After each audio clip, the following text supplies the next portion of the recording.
Okay, we continue in keter-shemtov, the minhagim, the Sephardim. Right now we are in Baruch Shamar, but I want to go back to a correction on what I said about tefillin. I said that the custom of the Sephardim up until the time of the Zohar was to put tefillin on Hol HaMoed, and that's changed only after the Zohar. And someone corrected me, a good friend, Jacob Sasson, and sent me the sources showing that the Sephardim, there were minhagim among the Sephardim even before that, from the time of the Kohanim, not to wear tefillin on Hol HaMoed. There was already a split between Sephardim and Ashkenazim, and the Zohar just strengthened that minhag of the Sephardim, and they followed it, and later on the Hasidim joined as well. However, it still shows a major divide between two main groups in the nation. The ones, you look at one day and one group says wear tefillin, the other group says don't wear tefillin. So for those who say that you don't wear tefillin, they consider the other possibility, and they say it's okay even if it's a mistake, or even if halakha requires for whatever reason, we could refrain from putting one day. It shows that fear of missing tefillin one day is, I know it's well inculcated in us, but that they viewed it differently. They view the mitzvah as, the mitzvah is to put tefillin in general. And then when it comes to particular days, if you have a reason not to put that day, not to wear it, like in Hol HaMoed, it's fine. So anyway, we continue to Baruch Shamar. Baruch Shamar, the way most Sephardic communities say it today, is a nusach that has the text has 87 words, and this is an influence of the Ashkenazi tradition. The Ashkenazi tradition combined with Kabbalah.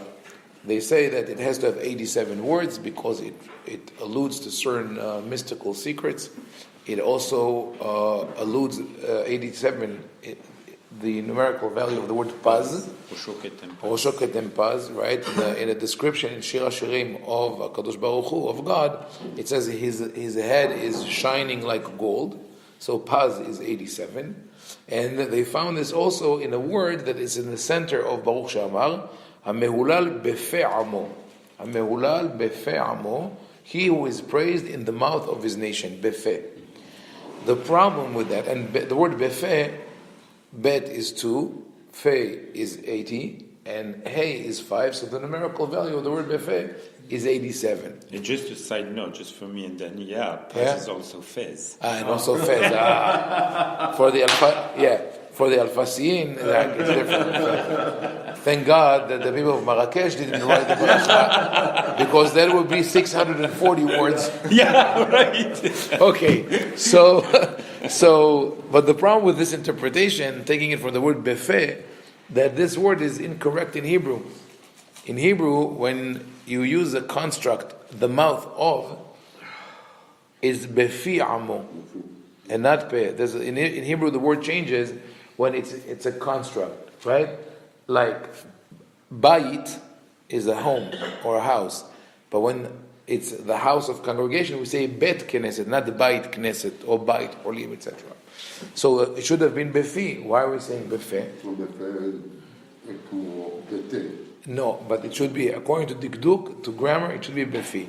The reason is very, very strange. The cause, the source for that, it really comes from, like I said, the writings of the early sages of Germany, who were also familiar with French.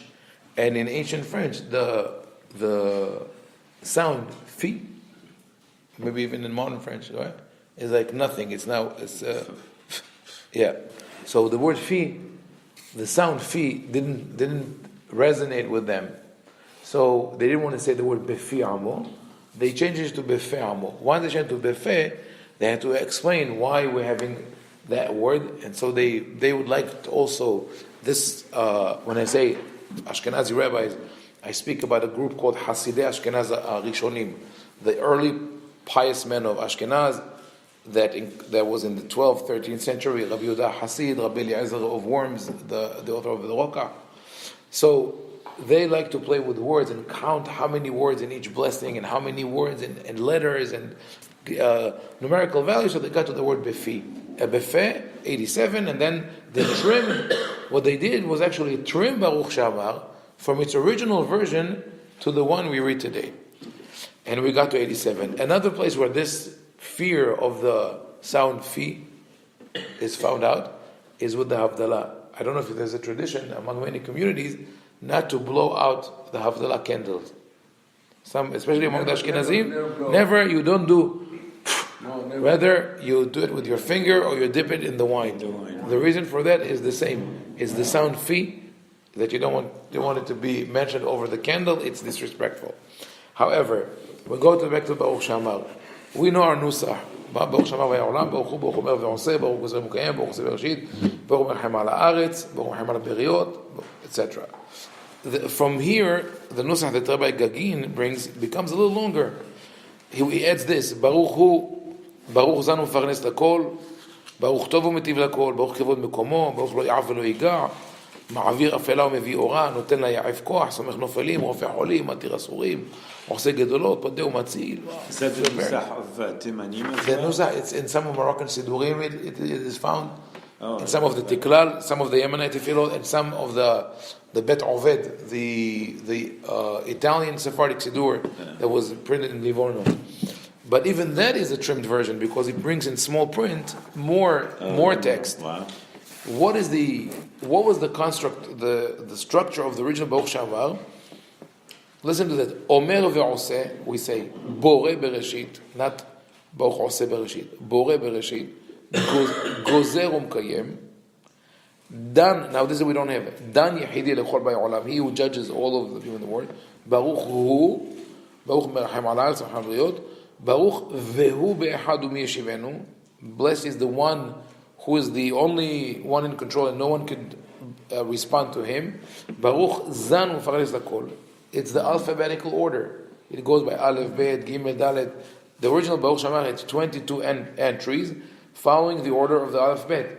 Omer, Bore, Gozer, Dan, Hamerachem, Vehu Be'echad, Zan, Hay La'ad, that we say, Tov u'metiv lakol, Yachid, Kevodo mimkomo, Lo yi'af, Ma'avir afela, Noten la'yaf koach, סומך נופלים, עושה גדולות, פודה ומציל, קרוב לכל קרב באמת, etc. So, you hear a lot of the first prayer in the morning. Right. It's a combination of things that we say in the morning and some that we say in Baruch Shamar. But it's interesting that tefillah started as a long tefillah and then things were cut off. Maybe because it was too long for people to say, maybe because they felt there was a redundancy, but most probably because the rabbis of Ashkenaz wanted to have 87 words. And interesting also this is a statement that is found in the Gemara, Baruch Hu, Baruch she'en lefanav lo avla velo shikha lo kazav velo mirma, lo masafanim velo mekach shohad. Blessed is he who does not have in front of him injustice or oblivion or calumny or deception or preferred treatment to one over the other or bribe. And that was important to have that tefillah in Baruch Shamar is important because it reminds people that honesty in business and ethics are extremely important. That's part, just like we read in Isaiah chapter 1, chapter 2, where he says, don't think that the main point is the sacrifices. The main point is justice. Limdu etev dirshu mishpat.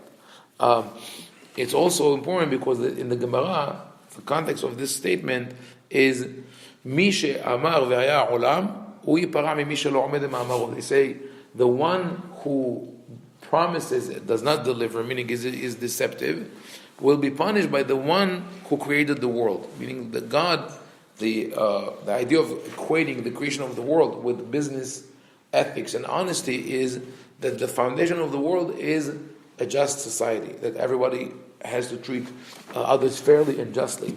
So when one doesn't follow that, he actually shakes the foundations of the world. So it's important that tefillah was originally in Baruch Shamar.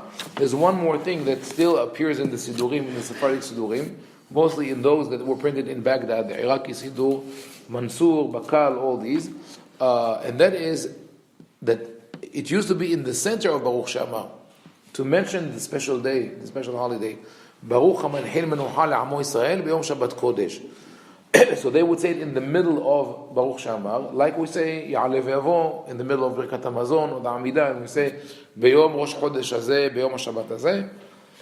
Eventually it moved out of Baruch Shamar and it became an introduction to Baruch Shamar. If you look at some of the Sephardic Sidurim, you see that it says on Shabbat, before you say Baruch Shamar, you say Baruch HaManhim Menucha Le'amo Yisrael B'Yom Shabbat Kodesh. Okay, so that's Baruch Shamar. We'll move from there to Birkat Kohanim. Because in between he has a lot of discussion of the, like I said, of the text, and that is endless. The textual differences on every prayer are endless. So now he says this: Tam sha'kohanim sha'orim leduchan holtzim min aleim. What is the reason that when the Kohanim go up to say Birkat Kohanim, they remove their shoes? So the Gemara says this, and he mentions this: Shemei pasek srochna aleim v'it'asek lehadko lekoshro. The fear is that, and this is the way he quotes here is inaccurate. I mean, it's true, but not, I mean there is more to that. The fear is that when the Kohen goes up to the Duchan to say Bracha, one of his of the shoelaces or the straps of the sandals, they usually would wear sandals. It's not really shoelaces. Will cut or will open, and he will stop to tie it back, and then he wouldn't make it for Birkat Kohanim. And then the people would say, "Oh, why didn't it go up? Probably he's not a kosher Kohen; he's a halal, which is ben Gerusha ben Halutza.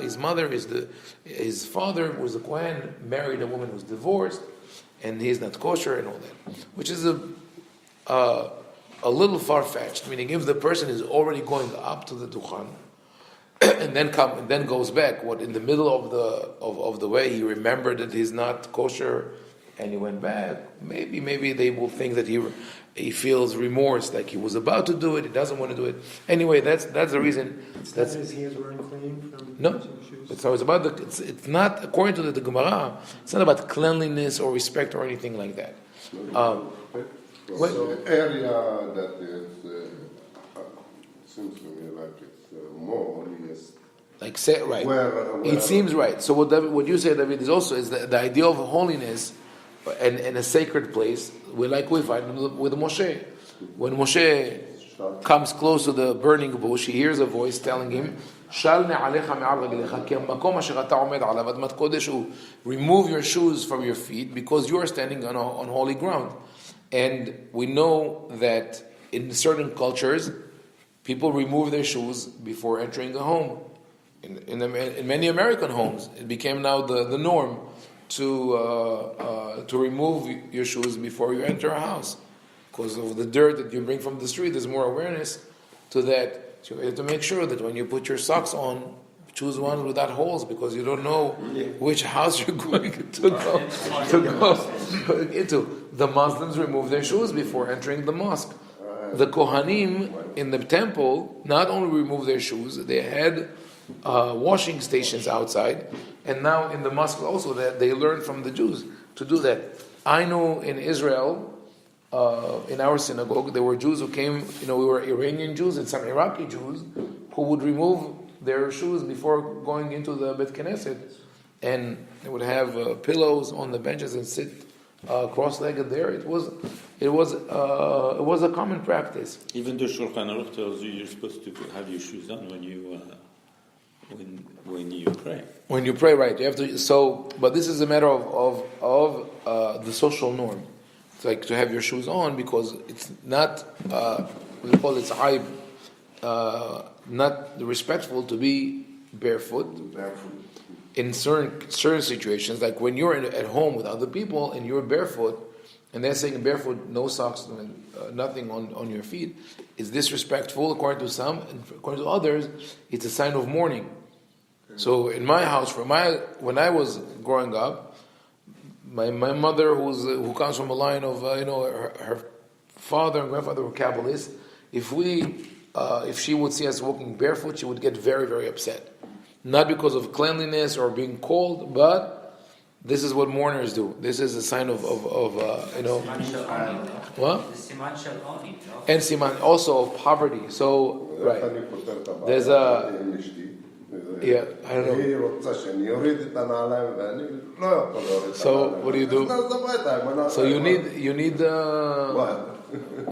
scrubs like doctor. Yeah, no foot. Yeah, clothes. You wear what the doctors and nurses put scrubs on, but some of them go out to the street with them and go back to the hospital, which is a problem. Anyway, that's now. I know if you know that some Kohanim today, in some. When I was growing up, everybody wore shoes like open, pull out. Yeah, like sand. No tie. Yeah, slip-ons.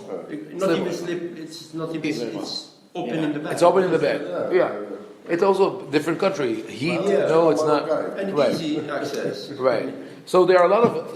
Realize when we start talking about that, there are a lot of problems involved. Like how do you remove your shoes? How do you put them back in the middle of tefillah? You have to. Is it a slip-on? It's easy to remove and put back.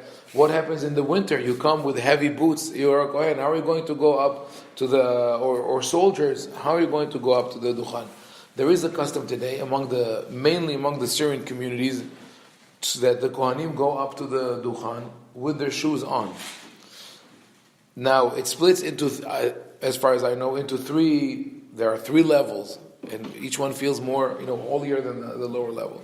The ones who believe that they're really strict and follow the halacha, Shulchan Aruch, as it has to be, everybody takes off their shoes. The other side is that we have people that everybody goes up to the duchan without shoes, and then you have synagogues where it splits.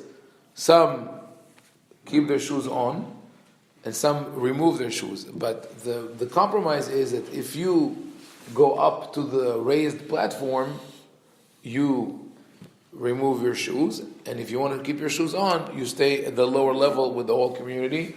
And we have to ask whether it's kosher or not, and where does it come from?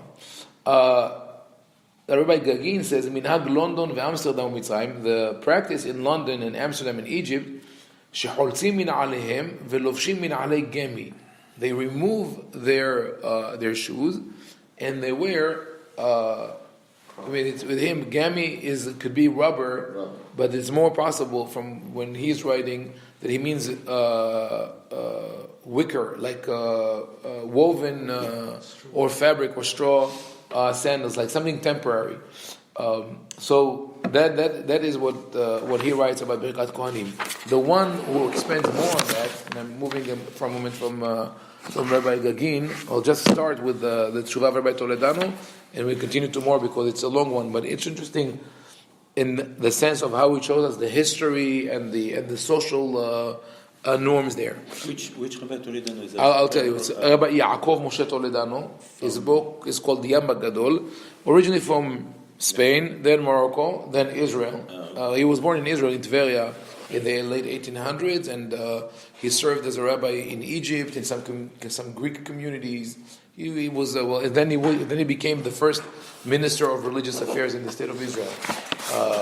So his book Yam Gadol, he has Siman Vav, the 6th chapter.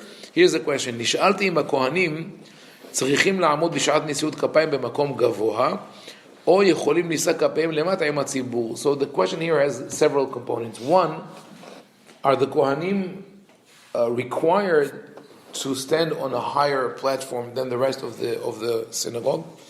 And I'm sure you've seen in some synagogues where they don't have a raised platform, that they put a little rug there, and sometimes just for the Kohanim, especially in the Ashkenazi synagogues, I would see that, because it's not common that you have Kohanim, so they would roll a little rug just for the Kohanim to stand on, like to separate the area. So do they have to do that, or they can stand on the same level with the tzibur? And whether if they do that, they have to remove their shoes or not, meaning, like the certain minhag that I mentioned, is leaving your shoes on related to the question of where you're standing right now, here, up or down. וכן, אם יכולים ללבוש על המנעלים סנדלי בגד כדי שלא יצטרכו לחלוץ. Are they allowed to wear some kind of scrubs or fabric to cover their shoes so they don't have to remove their shoes? So he says this. First, the word the way Birkat Kohanim is phrased in the Talmud always speaks about going up to a higher place. It's called Aliyah Ladukhan. So נראה שצריך לעלות למקום גבוה סמוך להיכל. It seems like you have to go to a raised place near the היכל, and he calls it Tosefta for that, and then there's a long discussion. So we'll end with that on that note, that he says that it seems like Aliyah Ladukhan for saying Birkat Kohanim is always to a raised platform, and then we'll see tomorrow if it is related to removing the shoes or not, and what is the meaning of the word Dukhan.